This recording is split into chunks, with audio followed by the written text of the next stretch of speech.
Baik Bapak Ibu sekalian, eh, sebelumnya mungkin kami tidak akan mengurai banyak terkait dengan PMK 213 ini. Karena kalau memang kita urai pasal per pasal, ini bisa jadi mungkin akan terlaksana bisa 1 ataupun 2 hari. Nah, pada kesempatan ini kami berdua akan mencoba menyampaikan hal-hal yang terkait dengan PMK 213 dan kegiatan yang lelang selama ini dilaksanakan di KPKN.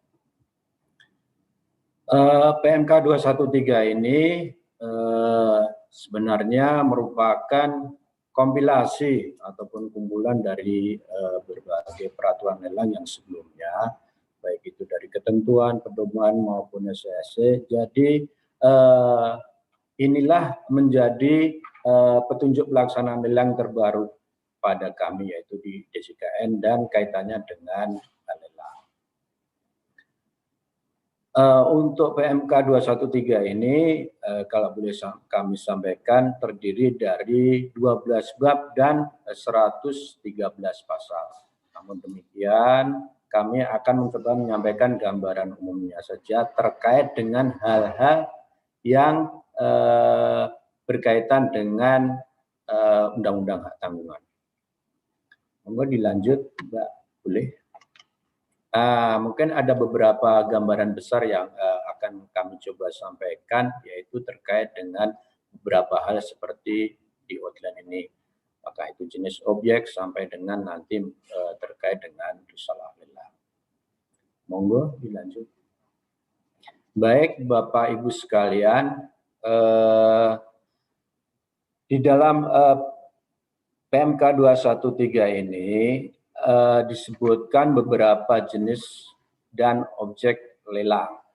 Hal ini memang menjadi keseharian daripada kegiatan KPKNL Semarang, terutama dalam kegiatan lelang.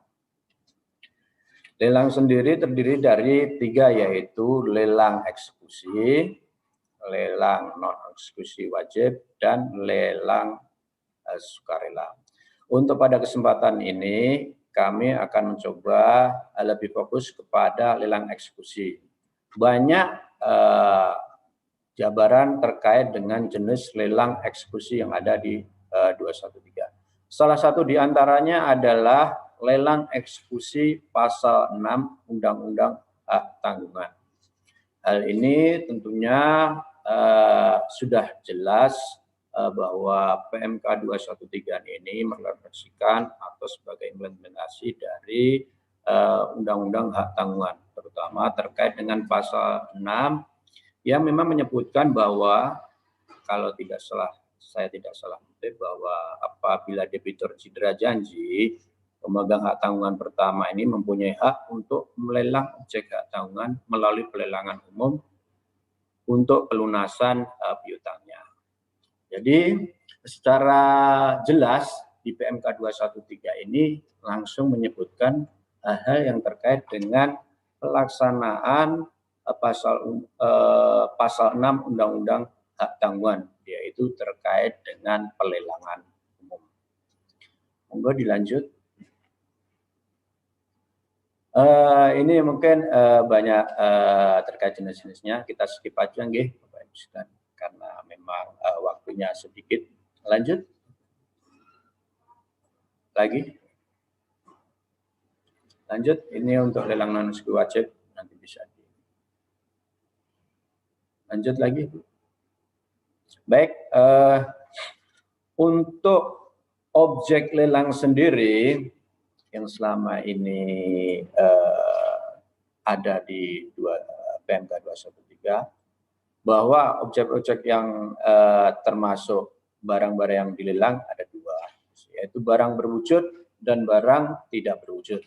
Nah, untuk kegiatan di KPKNL Semarang sendiri, kaitannya dengan Undang-Undang Hak Tanggungan, itu lebih banyak kepada sisi warna yang hijau, yaitu barang-barang berwujud.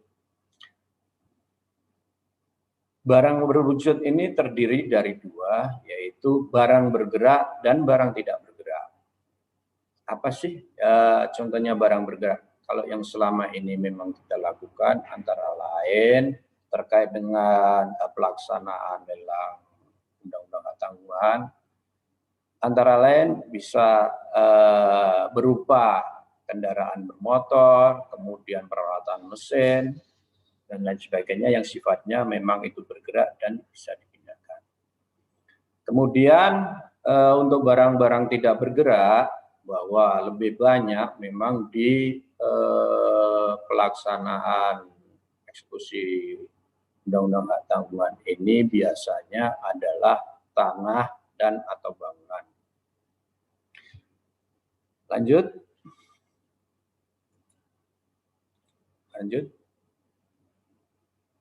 Nah, untuk penyelenggara lelang sendiri di PMK 213 itu terbagi menjadi 3, KPKNL, Balelang, dan pejabat lelang kelas 2. Namun kami akan lebih concern kepada penyelenggara lelang yang ada di KPKNL, yaitu memang lelang-lelang yang dalam hal ini pelaksanaan UUHT berdasarkan dari permohonan para pemegang hak tanggungan.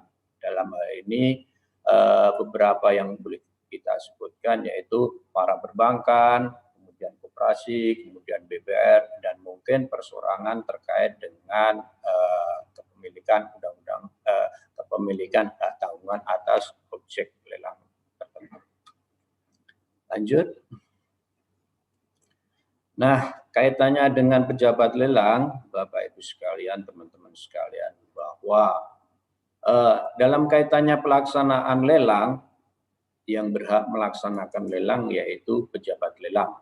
Dalam hal ini pejabat lelang DJKN, terutama ini yang mempunyai kewenangan mutlak. Kewenangan mutlak dalam hal ini yaitu bahwa pejabat lelang di Kementerian Keuangan ataupun DJKN itu memiliki kewenangan untuk melaksanakan berbagai jenis lelang. Lelang eksekusi, lelang non-eksekusi wajib maupun lelang eksekusi sukarela. Lanjut.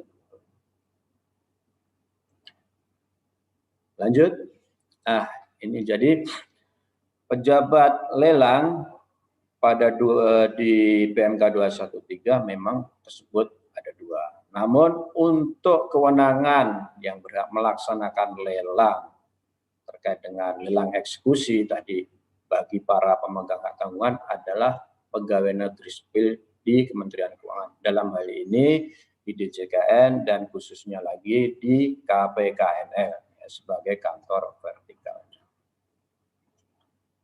Lanjut. Next.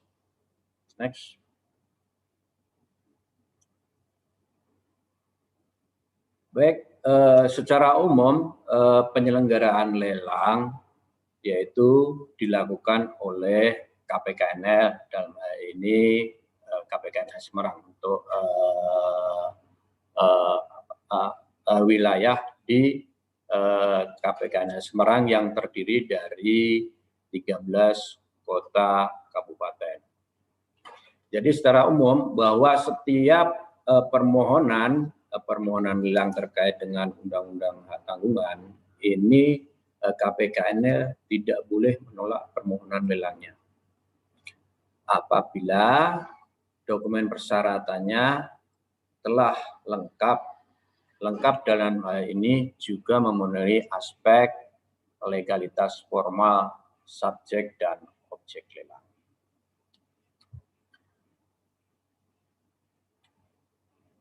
Kemudian, terkait dengan kewenangan pelaksanaan lelang, Bapak Ibu sekalian, seperti kami sampaikan tadi, bahwa KPKNL Semarang mempunyai kewenangan terhadap 13 kota kabupaten yang ada di Provinsi Jawa Tengah. Dalam hal ini, kewenangan yang dilaksanakan lelangnya adalah berdasarkan di mana posisi objek lelang itu berada. Jadi di mana letak objek hak tanggungan itu berada. Misalnya Kalau itu objek lelangnya ada di Cepu dan itu menjadi wilayah KPKNL Semarang, itu yang berhak melelang adalah KPKN Semarang. Tetapi kalau ternyata objek lelang itu berada di wilayah Boyolali ataupun Yogyakarta, itu akan dilaksanakan oleh teman-teman yang berada di KPKNL setempat. Oke, Bapak Ibu sekalian. Lanjut. Pada PMK 213 ini menjadi penegasan juga bagi para pemegang hak tanggungan terkait dengan hak dan kewajibannya, terutama terkait dengan penguasaan fisik objek lelang berupa barang bergerak. Jadi Bapak Ibu sekalian, teman-teman para mahasiswa, bahwa ada kewajiban bagi para pemegang hak tanggungan itu untuk menguasai fisik apabila objeknya berupa barang bergerak. Jadi kalau fisiknya tidak dikuasai oleh mereka, artinya itu tidak bisa dilaksanakan. Kemudian bagi para pemegang tanggungan dalam rangka pengajuan atau pelaksanaan lelangnya, mereka harus memiliki NPWP. Kemudian hal yang lain bisa dimintakan adalah mengusulkan cara penawaran lelang. Kemudian ada mengajukan syarat-syarat lelang tambahan dengan sesuai ketentuan yang ada. Termasuk juga bahwa di PMK terbaru ini adanya kewajiban unleashing apabila objek lelang itu berupa barang bergerak dengan nilai 5 miliar, minimal 5 miliar. Lanjut.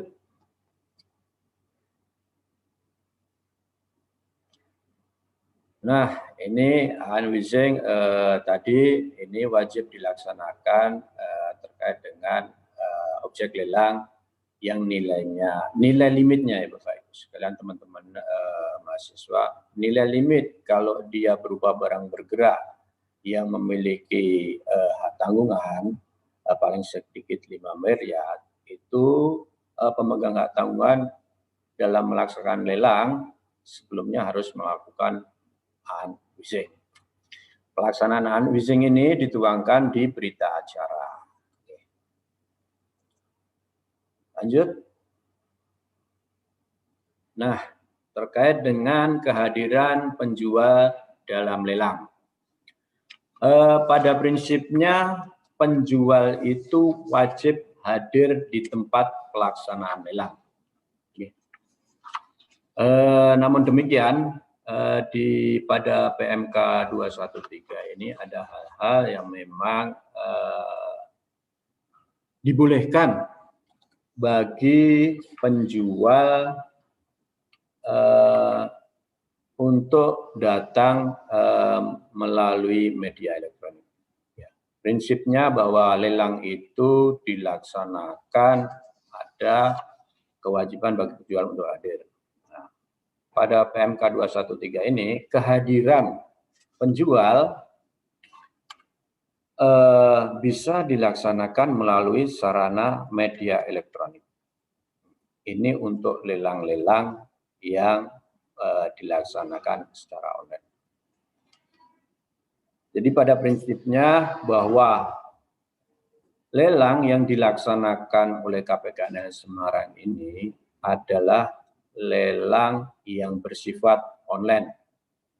Baik pembeli tidak, artinya dalam hal ini secara online pembeli ataupun calon pembeli tidak wajib hadir pada pelaksanaan lelang.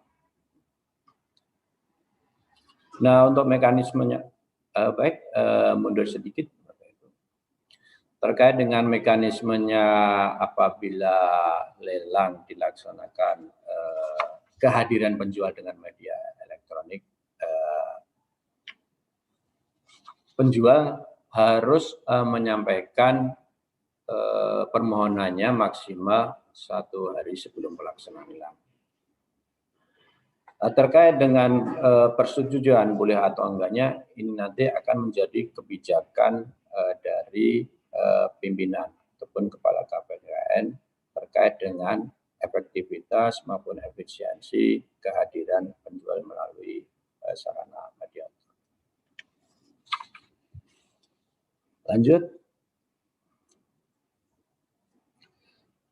Untuk pelaksanaan lelang sendiri, seperti di awal bahwa lelang itu dilaksanakan di hadapan pejabat, dilakukan oleh pejabat lelang, dalam arti bahwa lelang untuk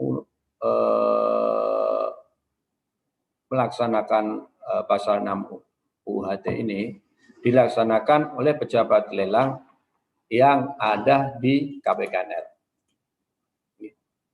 Jadi kewajiban untuk melaksanakan lelang eksekusi Undang-Undang Kehutanan ini adalah menjadi kewajiban bagi pejabat lelang ataupun pelelang yang ada di Kementerian Keuangan, di DJKN ataupun di KPKN Semarang. Nah, prosesnya gimana? Boleh misalnya walaupun itu satu peserta lelang, lelang tetap dilaksanakan. Kemudian apabila ada perwakilan, harus ada surat kuasa berbagai materai. Ini kaitannya dengan kehadiran dari penjual.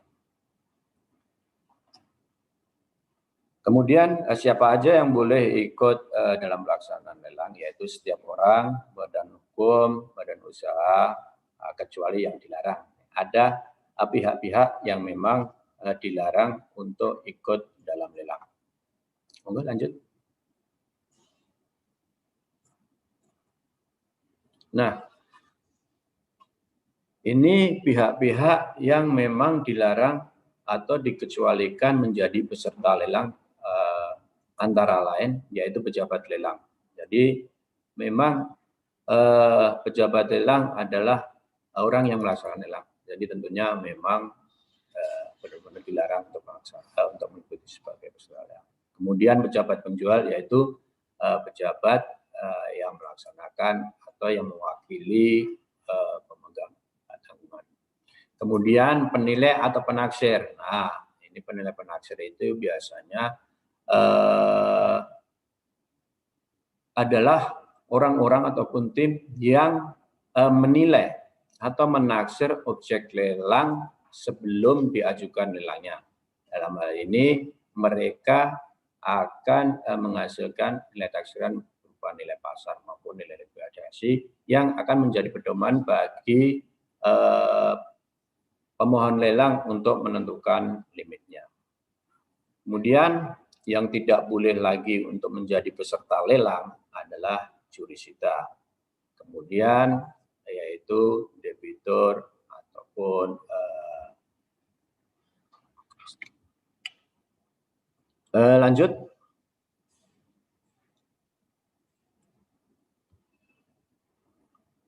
Lanjut lagi. Nah, mekanismenya terkait dengan permohonan lelang di KPKN Semarang yaitu bahwa permohonan diajukan secara tertulis. Jadi mungkin boleh kami sampaikan sedikit bahwa sejak tahun 2019, memang itu masa sebelum COVID, sudah dilaksanakan permohonan secara digital, ya, Bapak Ibu sekalian. Jadi permohonan tidak bisa dilaksanakan, tidak harus datang langsung ke KPKN. Jadi permohonan diajukan melalui aplikasi permohonan online yang ada di terkait dengan permohonan lelang sendiri, ini menjadi bagian yang baru dari kegiatan lelang sendiri, dan hal ini dituangkan juga di PMK 213, yang mana ada kewajiban dari pihak penjual bahwa setelah dokumen yang disampaikan secara digital itu lengkap, ada urusan bagi penjual untuk menyampaikan dokumen secara fisik kepada KPKNL.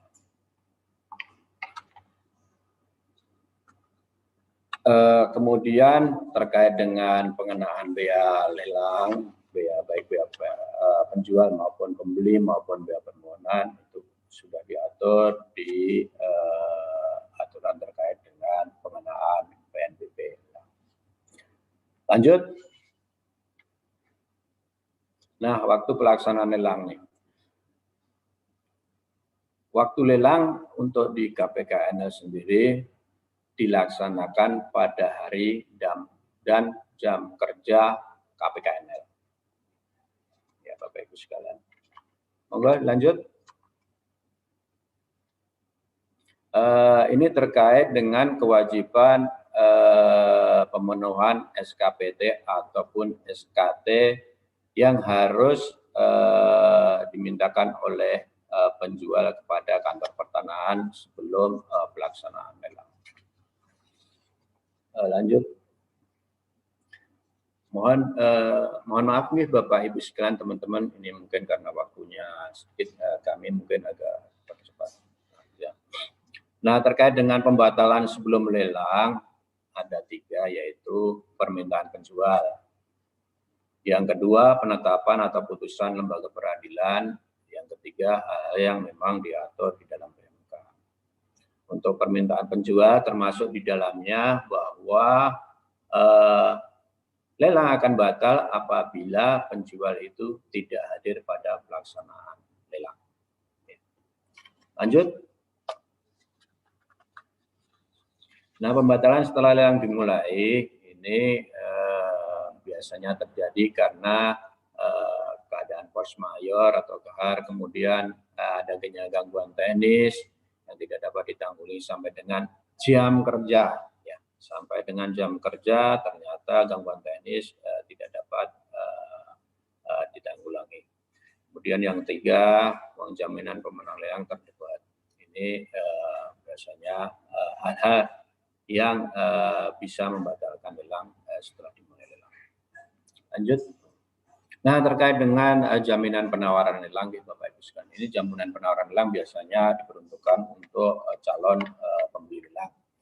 Biasanya sudah ditetapkan oleh penjual, paling sedikit itu 20% dan paling banyak 50% dari nilai bentuk dan besaran uang jaminan.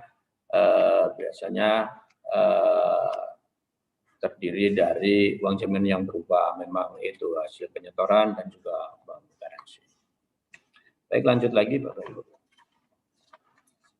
Lanjut lagi.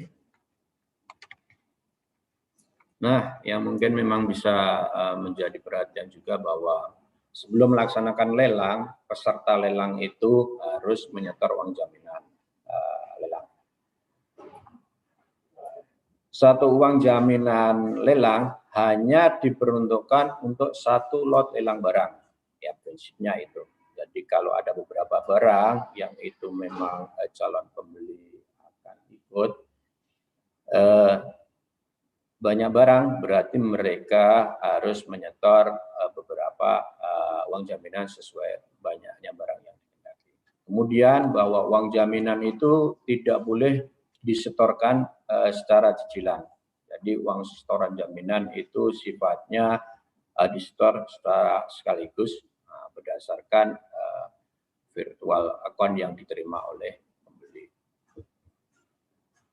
Lanjut kemudian. Nah, terkait dengan besaran limit tadi, pada pelaksanaan lelang undang-undang hak tanggungan bahwa nilai limit yang ditetapkan pada PMK 213 ini untuk batas bawahnya adalah nilai likuidasi. Kemudian untuk batas bawah adalah nilai pasar yang memang diperoleh dari penilai ataupun penaksir. Lanjut. Lanjut aja Bapak Ibu sekalian, ini terkait dengan nilai limit. Lanjut Bapak Ibu. Nah, ini terkait dengan hal-hal yang memang jadi kewajiban penjual untuk pelaksanaan lelang, yaitu salah satunya bahwa penjual itu harus melaksanakan pengumuman terlebih dahulu untuk pelaksanaan lelang yang sudah dijadwalkan oleh KPKNL. Untuk lelang eksekusi sendiri, bahwa untuk lelang barang-barang tetap dilaksanakan 2 kali pengumuman, dan untuk barang berat lanjut Bapak Ibu sekalian. Nah, mekanismenya penawaran lelang yang selama ini terjadi, dan itu memang diakomodir di PMK 213 yang dilaksanakan di KPKNL adalah penawaran secara tulis tanpa kehadiran peserta lelang, yaitu lelang secara online. Lanjut, Bapak Ibu. Nah, mekanismenya terkait dengan penawaran lelang yang selama ini dilaksanakan oleh KPKNL adalah open maupun close bidding. Untuk open sendiri bahwa calon peserta lelang ataupun calon pembeli untuk open baru bisa melaksanakan penawaran setelah lelang dibuka. Namun sebaliknya, kalau itu sistemnya penawaran secara close bidding, bahwa calon pembeli atau peserta bisa melaksanakan penawaran setelah jadwal lelang diunggah di website sampai dengan batas akhir penawaran. Lanjut. Nah, untuk penetapan pembeli ini dilaksanakan oleh pejabat lelang yang ada di KPKNL berdasarkan penawaran tertinggi. Penawaran tertinggi dan melampaui nilai limit. Jadi berbeda dengan sistem kalau boleh dibilang lelang-lelang tender. Jadi kalau untuk lelang sendiri pembeli ditetapkan berdasarkan nilai penawaran tertinggi, jadi bukan terendah. Lanjut. Nah, terkait dengan pembayaran atau penyetoraan, bagi peserta yang ditunjuk sebagai pemenang lelang mempunyai kewajiban melunasi uang penawarannya 5 hari kerja setelah pelaksanaan lelang. Jadi peserta yang dinyatakan sebagai pemenang wajib melunasi kewajibannya terkait dengan pembayaran dalam jangka waktu 5 hari kerja setelah pelaksanaan lelang.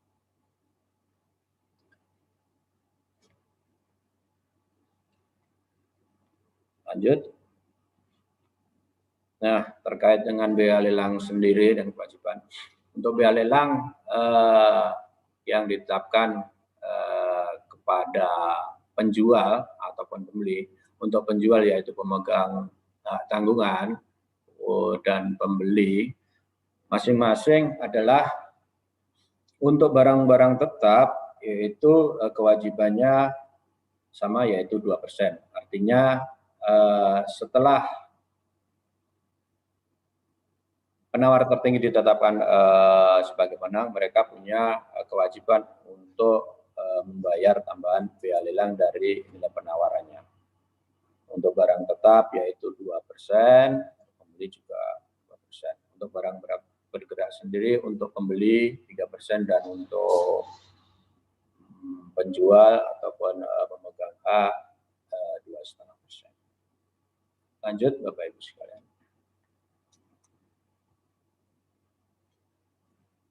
Lanjut.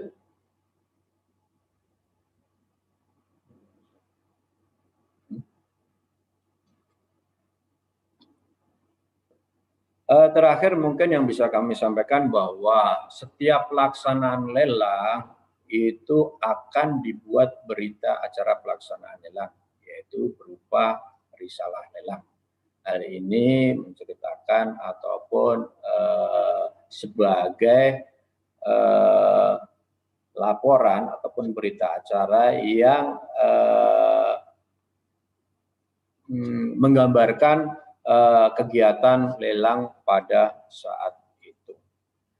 Dan hal ini menjadi dokumen dan arsip negara.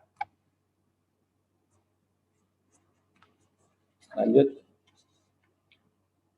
Nah, untuk bagian-bagian risalah lelang sendiri ada 3, yaitu kepala risalah lelang, badan, dan kaki. Kemudian format sudah sudah diatur sendiri di BMK 213. Intinya bahwa kegiatan terakhir yang dilaksanakan dalam rangka pelaksanaan lelang yaitu pembuatan risalah lelang, kegiatan untuk pelaksanaan lelangnya. Setelah itu pasca lelangnya, jika memang ada pembeli, itu akan dibuat lampiran-lampiran tersendiri. Baik, sementara kalau dari kami itu dulu, kiranya lebih kurangnya kami mohon maaf, mungkin terkait dengan pelaksanaan ataupun kegiatan proses bisnis lelang yang sehari-hari akan disampaikan oleh Pak Dani. Terima kasih dari kami sampaikan, kami kembalikan kepada moderator Ibu Ayu. Baik, terima kasih sekali atas paparannya Bapak Aris Kurniawan.